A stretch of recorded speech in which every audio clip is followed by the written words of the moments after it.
We're just 3 days away from the South Carolina primary, and Nikki Haley vowing to stay in the race. That's despite new poll numbers showing her around 30 points behind former President Donald Trump in her home state. NBC's Alice Barr reports with the latest. Hi there. Nikki Haley is talking openly about the pressure she's facing to drop out of the race, but she says she's sticking with it to give Republican voters a choice, even if polling shows relatively few are taking her up on it. For Nikki Haley, a home state stand in South Carolina that she's promising is not her last. South Carolina will vote on Saturday, but on Sunday, I'll still be running for president. I'm not going anywhere. That despite new polling that shows her trailing former President Trump in Saturday's primary by nearly 30 points.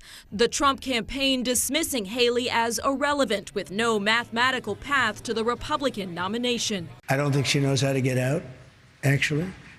I really don't. As she points to the potential impact of the former president's many legal challenges. My strategy is to make sure that the American people have their voices heard, but it is also acknowledging the realities that he will be in court March and April, May and June. The Supreme Court could rule as soon as today on whether Colorado can bar Mr. Trump from the state's primary ballot because of his efforts to overturn the 2020 election.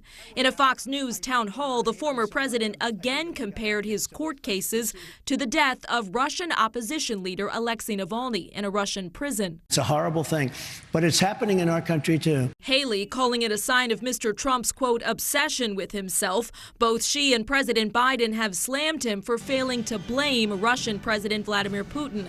President Biden announcing major new sanctions are coming to hold Putin accountable, telling supporters at a California fundraiser that Republicans have to decide who they are serving. There are 19 states holding nominating contests over the next 2 weeks, and so far public polling shows Nikki Haley leading in exactly 0 of them, but she is still doing well in terms of fundraising, and as long as that's the case, she'll have cash to stay in the race. In Washington, Alice Barr, NBC News.